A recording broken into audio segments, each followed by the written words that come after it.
Coming to you from a cozy little condo high atop Old Fourth Ward, Atlanta. Welcome to The Ron Show on America One Radio. Here's your host, Ron Roberts.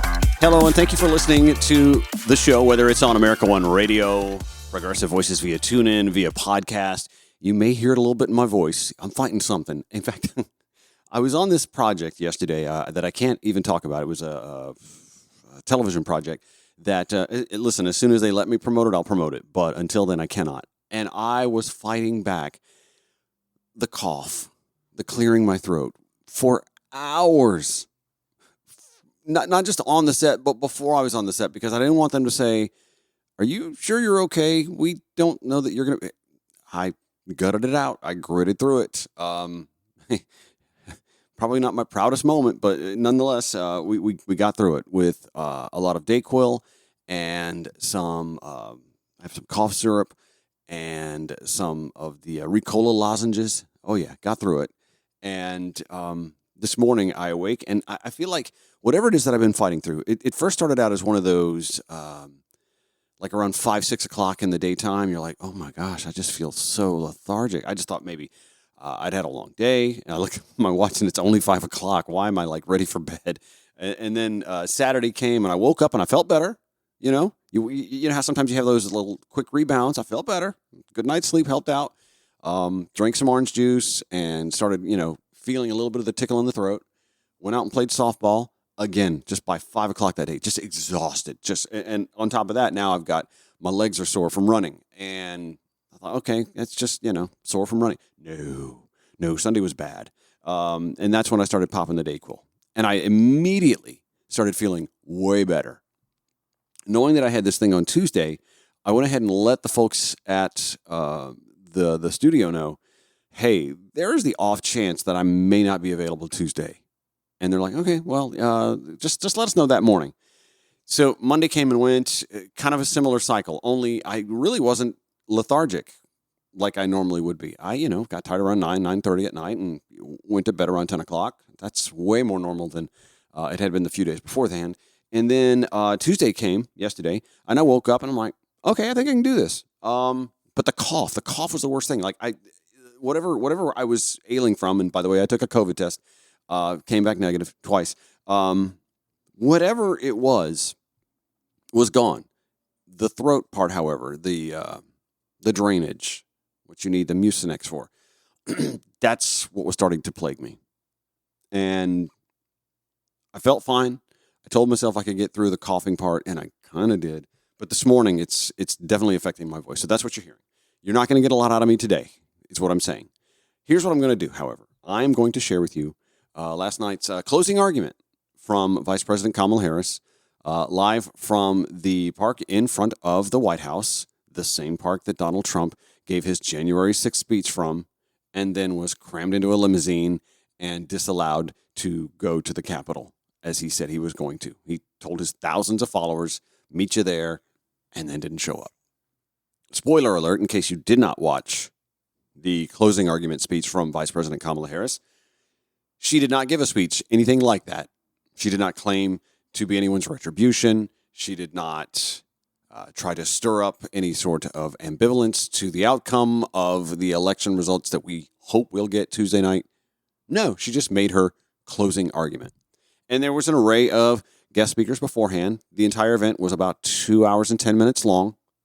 Her speech about 35 minutes in length. I haven't been sharing a whole lot of her stump speeches of late because, in my mind, from the moment she started campaigning, the first, 4 to 6 weeks, I noticed the speech was pretty much the same speech. But when you're going to different towns, why not give a different speech? Except it's 2024 and all of your speeches now are through your campaign showing up on YouTube and airing on cable news. Kind of varied up a little bit. And I know that they do. They regionalize it. Not just the hello Detroit, hello Cleveland, hello Pittsburgh, hello Savannah. There are little variances, but at the end of the day, it's the boilerplate stuff that I just we don't need to hear that every day. We've got plenty of other things to discuss. Today, however, I need to limp through this episode, and I'll chime in on occasion here or there to add on to anything that she gives us from the speech. There were a couple of thoughts I had last night that I thought I kind of want to refute a little bit. I have some criticisms in general of the campaign, and I don't know why. Like over the weekend, I was determined there was going to be an entire show this week that was going to be me nitpicking the campaign because I feel like the momentum is in the wrong direction, blah, blah, blah, blah. And then Madison Square Garden happened, and then Ryan Gerdusky happened, and the Puerto Rican voting base is upset, and I feel a little bit better, not so much because of what the campaign is doing correctly, but because sometimes you just sit back and you let your opponent flail in the water. You don't rescue him. You know what I mean? Anyway, here is Vice President Kamala Harris from Washington, D.C., last night making her closing argument. Please welcome Vice President of the United States, Kamala Harris.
Good evening, and thank you for taking the time out of your busy lives.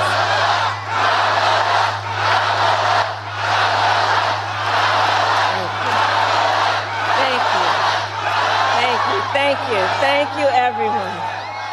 So listen, 1 week from today, you will have the chance to make a decision that directly impacts your life, the life of your family, and the future of this country we love.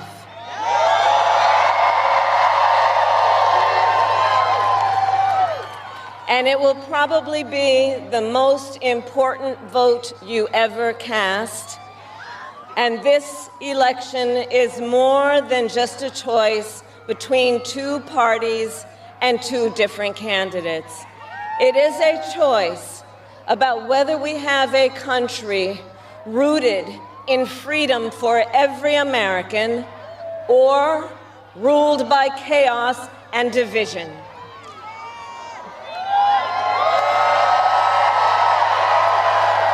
Many of you watching have probably already cast your ballots.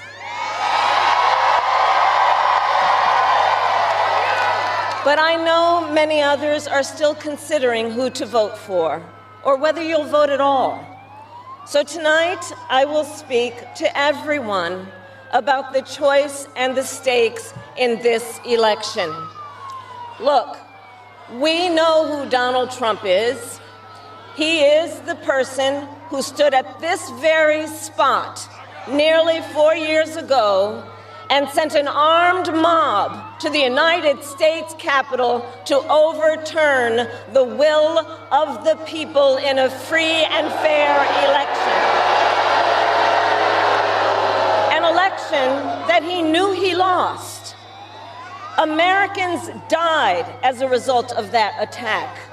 140 law enforcement officers were injured because of that attack.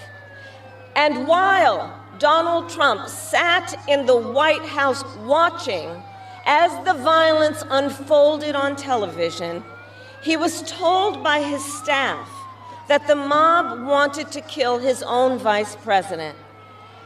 And Donald Trump responded with 2 words: so what? America, that's who Donald Trump is. And that's who is asking you to give him another 4 years in the Oval Office. Not to focus on your problems, but to focus on his. And Donald Trump has told us his priorities for a second term. He has an enemies list of people he intends to prosecute. He says that one of his highest priorities is to set free the violent extremists who insulted those law enforcement officers on January 6th. Donald Trump intends to use the United States military against American citizens who simply disagree with him. People he calls, quote, the enemy from within. America, this is not a candidate for president who is thinking about how to make your life better. This is someone who is unstable, obsessed with revenge, consumed with grievance, and out for unchecked power. Donald Trump has spent a decade trying to keep the American people divided and afraid of each other. That is who he is. But America, I am here tonight to say that is not who we are. That is not who we are.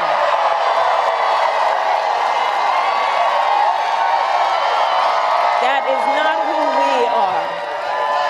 You see, what Donald Trump has never understood is that e pluribus unum, out of many, one, isn't just a phrase on a dollar bill.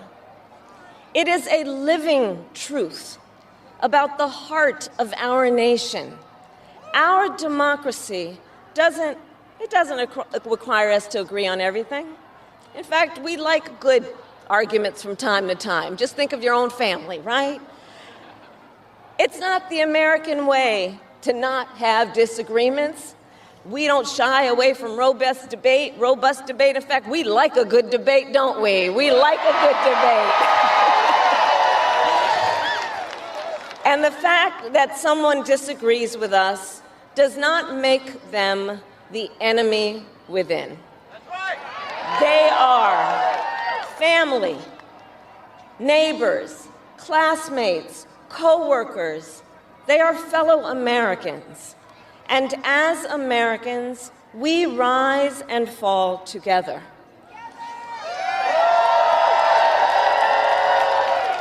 America, for too long, we have been consumed with too much division, chaos, and mutual distrust. And it can be easy then to forget a simple truth. It doesn't have to be this way. It doesn't have to be this way. It is time to stop pointing fingers. We have to stop pointing fingers and start locking arms. It is time to turn the page on the drama and the conflict, the fear and division. It is time for a new generation of leadership in America.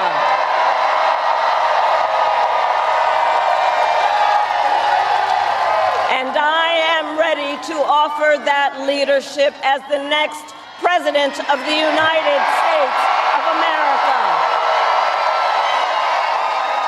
Vice President Kamala Harris speaking last night before 75,000 or so spectators, making her closing argument. We'll pick up right at that moment in the speech when The Ron Show returns here on America One Radio. Progressive Voices via TuneIn or wherever you podcast. Please follow The Ron Show on your preferred social media platforms at Ron Show ATL. Twitter, X, Instagram, Threads, Facebook. In fact, on Facebook, I shared a story that's unfolding that's pretty alarming. Terrorism. I call it terrorism because I say call it what it is. It's terrorism. In Chapin, South Carolina, a school teacher is being terrorized by school board candidates, a PAC that they donated to that is advocating on their behalf. Alarming stuff, and I hope to have that teacher on in the next day or so. We'll talk about that when we get an opportunity to. Vice President Kamala Harris last night making her closing argument from the ellipse across the street from the White House, the same ellipse that Then President Donald Trump gave his infamous January 6th speech imploring his base to charge to the Capitol to object to the certification of election results that were going to usher him out of office. Back to Vice President Kamala Harris's closing argument last night.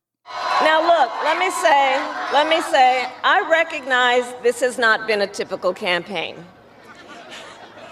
Even though I've had the honor of serving as your vice president for the last 4 years, I know that many of you are still getting to know who I am. Well, let me tell you, I am someone who has spent most of my career outside of Washington, D.C., so I know that not all the good ideas come from here. I am not afraid of tough fights against bad actors and powerful interests, because for decades, as a prosecutor and a top law enforcement officer of our biggest state, I won fights against big banks that ripped off homeowners, against for-profit colleges that scammed veterans and students, against predators who abused women and children, and cartels that trafficked in guns, drugs, and human beings. And I did this work because for as long as I can remember, I have always had an instinct to protect. There's something about people being treated unfairly or overlooked that frankly just gets to me. I don't like it. It's what my mother instilled in me, a drive to hold accountable those who use their wealth or power to take advantage of other people. The drive to protect hardworking Americans who aren't always seen or heard and deserve a voice, and I will tell you that is the kind of president I will be.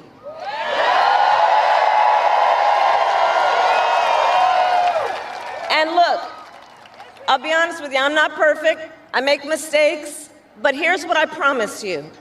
I will always listen to you, even if you don't vote for me. I will always tell you the truth, even if it is difficult to hear. All right, I'm going to chime in right here because this is something that I would actually maybe make a little bit of a quibble with the vice president on in her campaign mode. I actually don't believe that she has been truthful enough to the American people.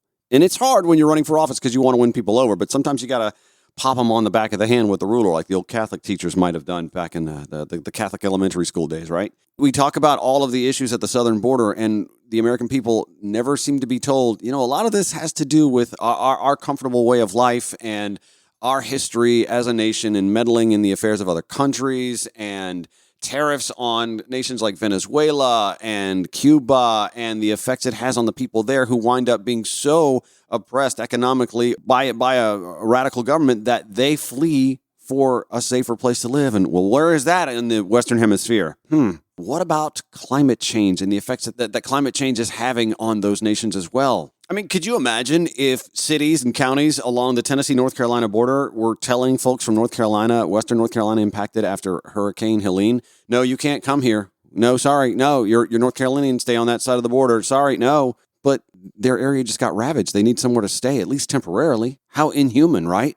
Does it connect? That's the sort of truth-telling I'd like to see more from the Democratic Party. I will work every day to build consensus and reach compromise to get things done.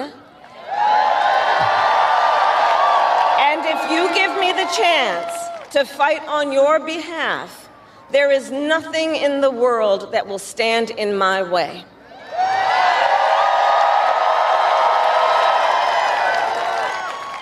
So look, in less than 90 days, either Donald Trump or I will be in the Oval Office. Okay? On day one,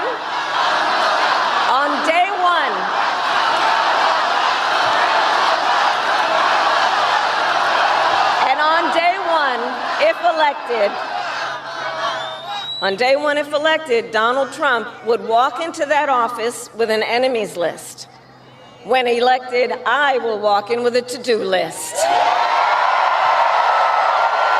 Full of priorities of what I will get done for the American people. Back after this, The Ron Show on America One Radio and Progressive Voices via TuneIn. Broadcasting 5 days a week to make common sense common again. This is The Ron Show on America One Radio. Less than a week from Election Day in the presidential and general election cycle of 2024, and Vice President Kamala Harris last night decided to make her closing argument from the ellipse, the same ellipse that former President Donald Trump rallied his troops, his MAGA army, on January 6, 2021.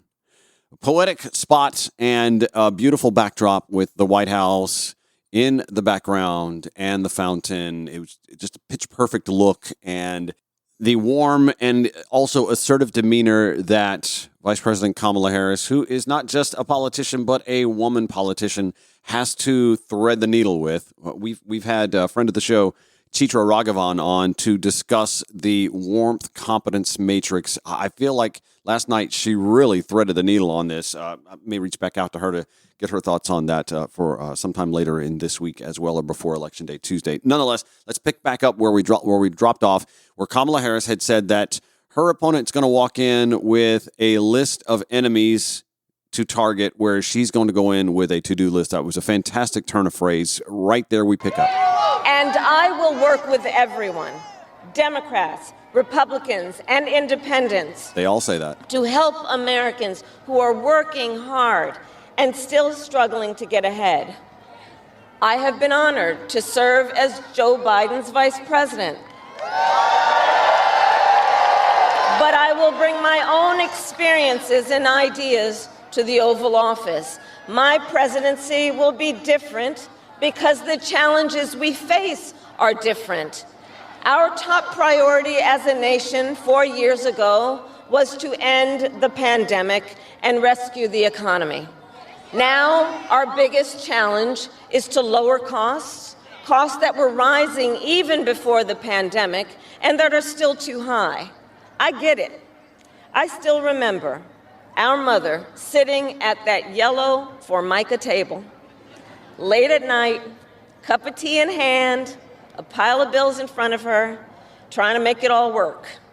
And I've heard from so many of you who are facing even greater financial pressures. Donald Trump's answer to you is the same as it was the last time. Another $1 trillion in tax cuts for billionaires and big corporations. And this time, he will pay for it with a 20% national sales tax on everything you buy that is imported. Think about it. Clothes, food, toys, cell phones. A Trump sales tax that would cost the average family nearly $4,000 more a year. And on top of that, you will pay even more if Donald Trump finally gets his way and repeals the Affordable Care Act, which would throw millions of Americans off their health insurance and take us back to when insurance companies had the power to deny people with pre-existing conditions. Well, we are not going back. We are not going back.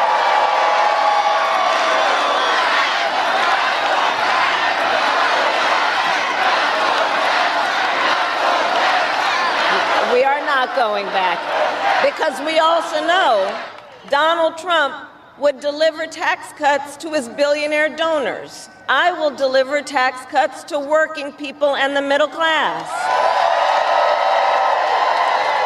I will make sure you have a chance not just to get by, but to get ahead. Because I believe in honoring the dignity of work. I will enact the first ever federal ban on price gouging on groceries.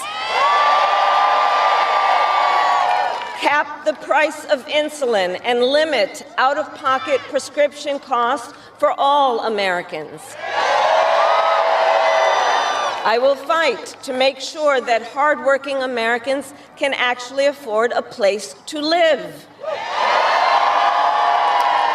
I'll never forget how our mother saved up and how excited she was when she could finally afford to buy our first home. I remember how excited she was.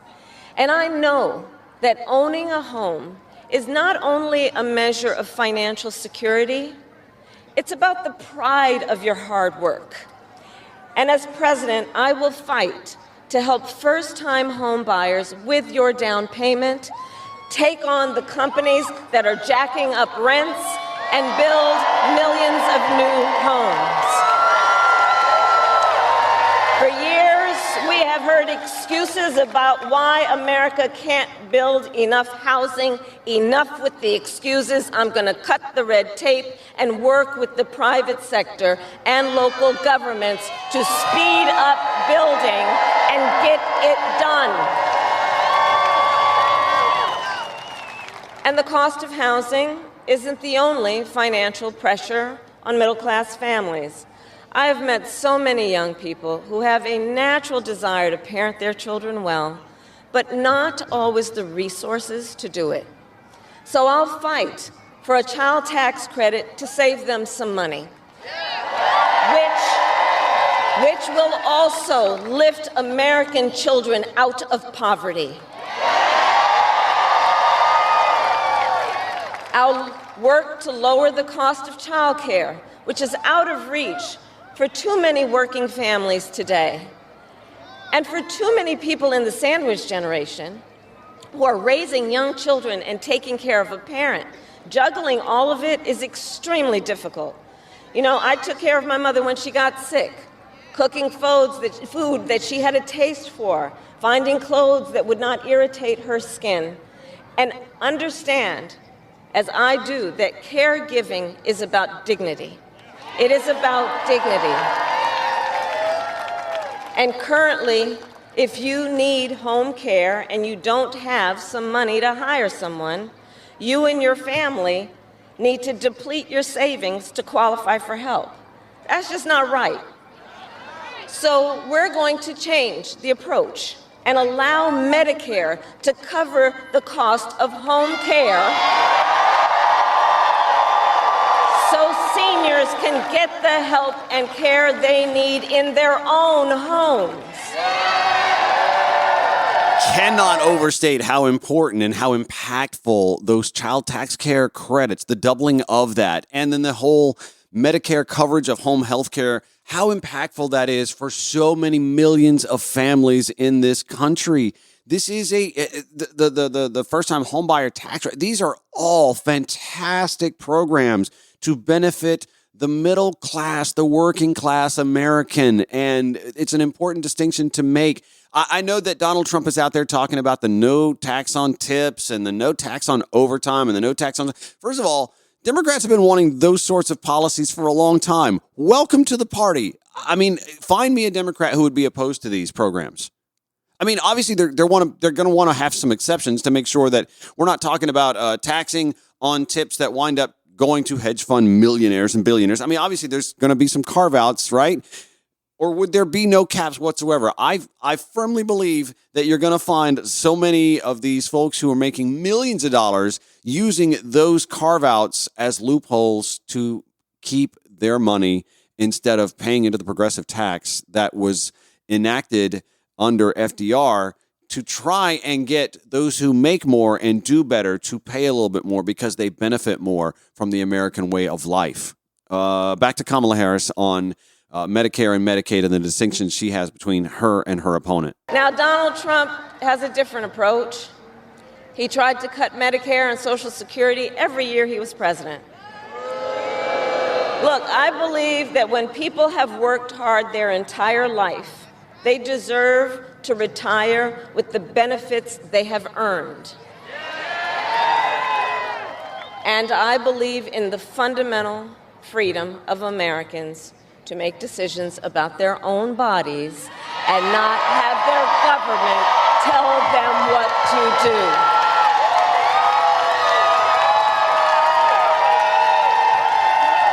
I will fight to restore what Donald Trump and his hand-selected Supreme Court justices took away from the women of America. That today, 1 in 3 women in America, think about it, 1 in 3 women in America lives in a state with a Trump abortion ban. many with no exceptions even for rape and incest.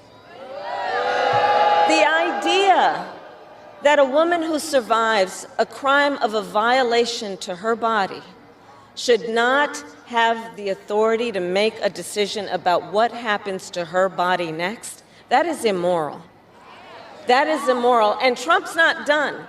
He would ban abortion nationwide, restrict access to birth control and put IVF treatments at risk, and force states to monitor women's pregnancies. Just Google Project 2025 and read the plans for yourself. And look, I think we all know one does not have to abandon their faith or deeply held beliefs to simply agree the government should not be telling her what to do with her body. Not the government. And when Congress passes a bill to restore reproductive freedom nationwide, as President of the United States, I will proudly sign it into law. Proudly. That has been a centerpiece of her campaign for quite a while now. In fact, I hesitate to say this because I don't want to tick off, folks who are pro-abortion. I totally understand that this is a key issue for women, multi-generationally speaking. I understand it's important. I understand that when you have a woman nominee in the throes of the Dobbs era, the post-Roe era, it is an important motivator for voters. I do understand that. I, however, do also feel that it has been such a focus of the campaign that some of the other issues that she has talked about before that have sort of gotten lost in the shuffle. And I'm glad to hear that in the closing argument, and hopefully in the closing 6 days, that she will balance that messaging out a little bit. All right, we're going to pick up where we left off in just a minute. The Ron Show on America One Radio, Progressive Voices via Tune. All right, final stretch of the Ron Show for Hump Day. We are less than a week before Election Day. Gosh, can we just get to the finish line? I know we're all exhausted. I am emotionally, physically, psychologically just exhausted. This is going to be one of those PTSD sort of things, and I'm not trying to minimize those who suffer from PTSD. I'm just saying, as a nation, we're all ready to get past this, aren't we? And hopefully things will go the way we need them to. And I know MAGAs don't see it the same way that they think this country needs to go. They need it too.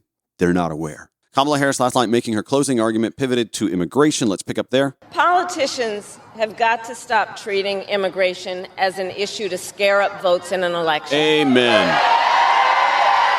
And instead treat it as the serious challenge that it is, that we must finally come together to solve. I will work with Democrats and Republicans to sign into law the border security bill that Donald Trump killed.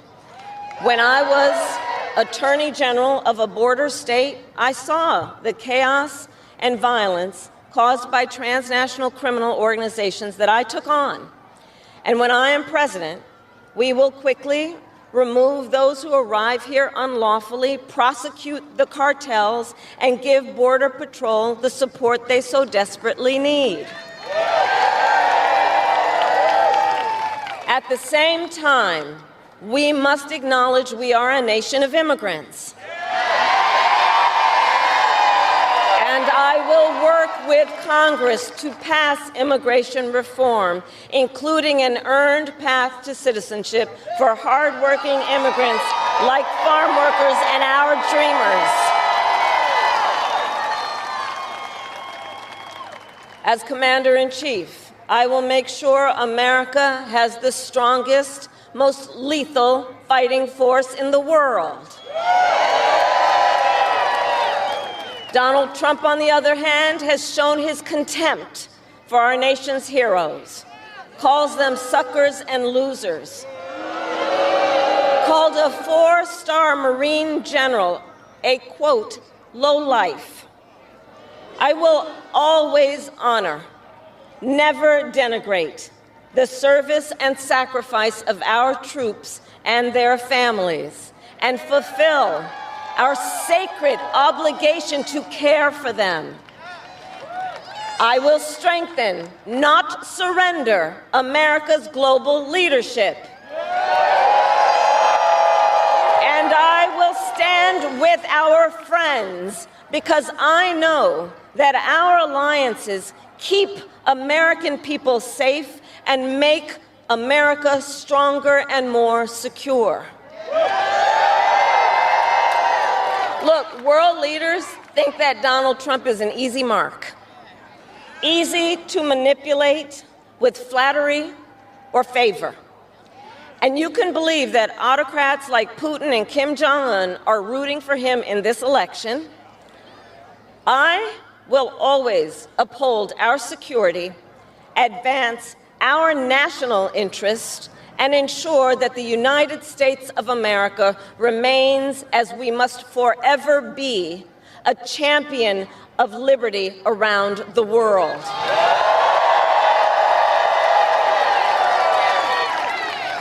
America, we know what Donald Trump has in mind.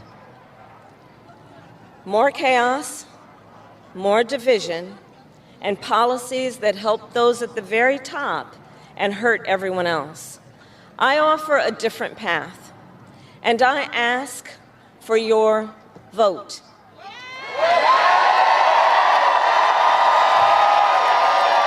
And here is my pledge to you. I pledge to seek common ground and common sense solutions to make your life better. I am not looking to score political points. I am looking to make progress.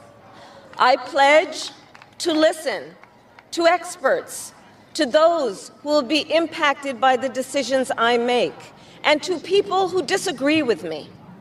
Unlike Donald Trump, I don't believe people who disagree with me are the enemy. He wants to put them in jail. I'll give them a seat at the table.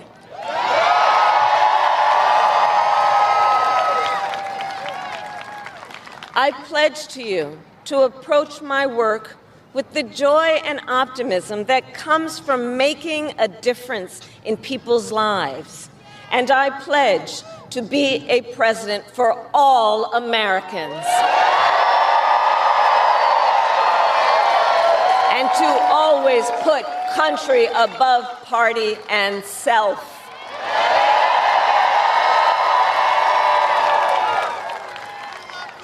I love our country with all my heart. And I believe in its promise because I've lived it.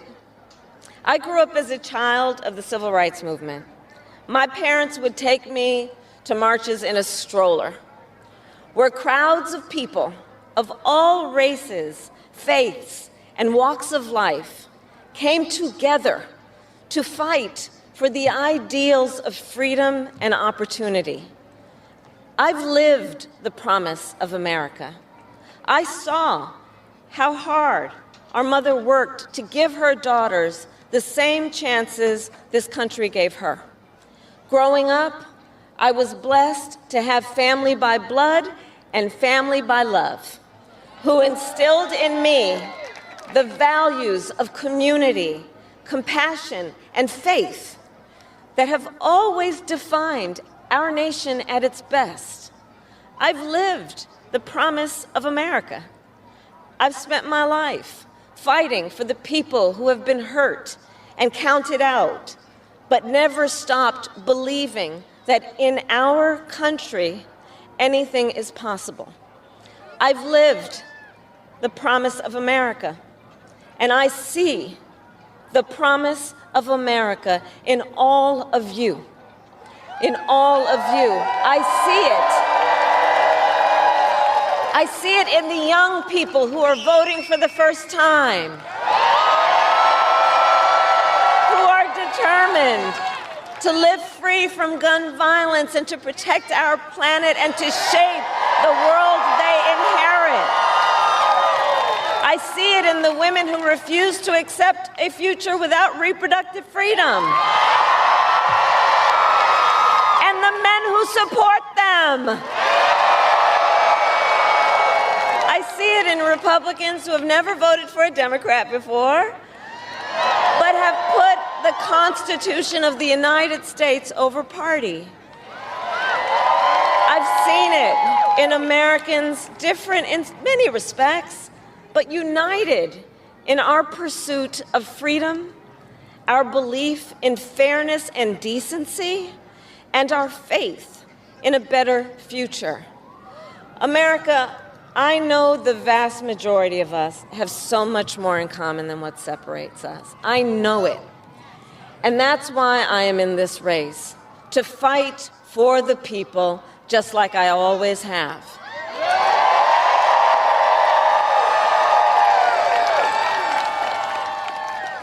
Nearly 250 years ago, America was born when we wrested freedom from a petty tyrant. Across the generations, Americans have preserved that freedom, expanded it, and in so doing, proved to the world that a government of, by, and for the people is strong and can endure.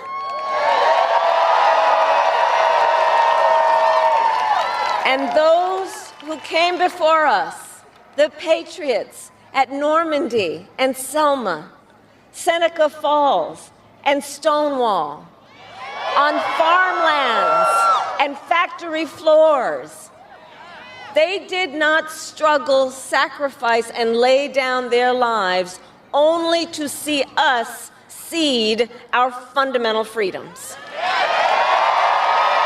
They didn't do that only to see us submit to the will of another petty tyrant. These United States of America, we are not a vessel for the schemes of wannabe dictators. The United States of America is the greatest idea humanity ever devised. A nation big enough to encompass all our dreams, strong enough to withstand any fracture or fissure between us, and fearless enough to imagine a future of possibilities. So, America, let us reach for that future. Let us fight for this beautiful country we love. And in 7 days, we have the power, each of you has the power to turn the page and start writing the next chapter in the most extraordinary story ever told. I thank you all. God bless you, and may God bless the United States of America. Thank you. I thought this was a pitch-perfect speech for her. And again, I want to reach out to Chitra Raghavan, who spoke a lot on the show about the warmth competency complex, just to get her take on it as well. So I'll try and reach out to her and see if we can have a further discussion on that as well. We're also going to speak with a South Carolina high school teacher who is now being targeted by extremist right-wing PAC ads, inferring that she's communist because she talks about issues of race in school. How dare she? Weekdays, 9 to 10 a.m., 5 to 6 p.m. on America One Radio, 11 to midnight on Progressive Voices via TuneIn, and wherever you podcast. Thank you for listening to The Ron Show. Have a great day.